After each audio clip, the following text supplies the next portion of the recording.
ഇതെൻ്റെ beautiful bride റെമിയ make over ചെയ്തുകൊണ്ട് എനിക്ക് മുന്നേ ഉണ്ടായ ഒരു ബാഡ് എക്സ്പീരിയൻസ് ആട്ടോ നിങ്ങളായിട്ട് ഷെയർ ചെയ്യുന്നത്. കുറച്ച് മുന്നേ എനിക്ക് പാലക്കാട് ഒരു വർക്ക് ഉണ്ട്. അവരെന്നോട് എന്തായാലും 7:30 ആകുമ്പോഴേക്ക് അവർക്ക് ഒരുങ്ങി കഴിയണം, ഫോട്ടോഗ്രാഫർ അപ്പോൾ വരും എന്ന് പറഞ്ഞു. അതുകൊണ്ട് തന്നെ ഞാൻ സെയിം ഡേ അവിടെ എടുത്തതിന് തന്നെ വേറൊരു വർക്ക് വന്നപ്പോൾ അത് കൺഫേം ചെയ്തിട്ടുണ്ടായിരുന്നു. ടൈമൊക്കെ കറക്റ്റ് ചോദിച്ചിട്ടായിരുന്നു കേട്ടോ ഞാൻ കൺഫേം ചെയ്തിട്ടുണ്ടായിരുന്നു. അങ്ങനെ വെഡിങ് ഡേ അന്ന് ഞാൻ തലേന്ന് അവർക്ക് വിളിച്ചിട്ട് ഇത്ര സമയത്ത് 4 മണിക്ക് ഞാൻ എത്തും, അപ്പോൾ 7:30 നല്ല കഴിയുള്ളൂ എന്ന് പറഞ്ഞപ്പോൾ അവരെന്നോട് ചൂടായി. എന്ത് 4 മണിക്ക് തന്നെ ആരാ എണീക്കലൊരു വീട്ടിൽ 4 മണിക്ക് വന്നിട്ടൊന്നും ചെയ്യാൻ പറ്റൂല, നിങ്ങൾ കുറച്ച് നേരം വയ്ക്കുള്ളൂ, 7:30 ഞങ്ങൾക്ക് തീരേണ്ട, ഫോട്ടോഗ്രാഫർ 9 മണിയാകുമ്പോഴത്തേന് വരുള്ളൂ. മാത്രമല്ല അവരുടെ ഉപ്പയും വിളിച്ചിട്ട് എന്നെ ഒരുപാട് ചീത്ത പറഞ്ഞു. അങ്ങനെ ഞാൻ പിന്നെ ചെയ്യാനുള്ള ബ്രൈഡിനെ വിളിച്ചിട്ട് കാര്യം പറഞ്ഞപ്പോൾ അവർ പറഞ്ഞു കുഴപ്പമില്ല, നിങ്ങൾ നേരത്തെ വന്ന് ഞങ്ങൾ ചെയ്തിട്ട് പോയിക്കോളി, ഞങ്ങൾക്ക് നേരത്തെ ഒരുങ്ങി കഴിഞ്ഞാൽ എനിക്ക് വേണ്ടി അന്ന് 5 മണിക്ക് എന്നെ ഒരുങ്ങി നിന്നു. അത് കഴിഞ്ഞ് മറ്റേ വർക്കിന് പോയി വർക്ക് ഫിനിഷ് ചെയ്ത് കഴിഞ്ഞതിന് ശേഷം അവർ പറഞ്ഞ പേയ്മെൻറ്റ് തരും. ഞാൻ മലപ്പുറമാണ്, അവരുടെ വീട് വരുന്നത് പാലക്കാടാണ്. അപ്പോൾ ട്രാവൽ എക്സ്പെൻസ് എക്സ്ട്രാ പറഞ്ഞിട്ട് അതൊന്നും തരുന്നില്ല. സിറ്റുവേഷനിലൊക്കെ തിരിച്ച് സംസാരിക്കാൻ അറിയില്ല.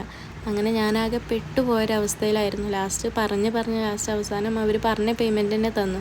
എങ്കിലും നമ്മൾ ഒരുപാട് ബുദ്ധിമുട്ടിച്ചിട്ടുണ്ട്. നിങ്ങളൊക്കെ ഇനി ശ്രദ്ധിക്കാൻ വേണ്ടിയിട്ടാണ്. മേക്കപ്പ് ആർട്ടിസ്റ്റ് മാത്രമല്ല, ഏതൊരു പ്രൊഫഷനും അതിൻ്റെതായ വാല്യൂ ഉണ്ട്. അപ്പം നമ്മളതൊക്കെ മനസ്സിലാക്കി അവർക്ക് കൊടുക്കേണ്ട റെസ്പെക്റ്റ് കൊടുക്കാം കേട്ടോ.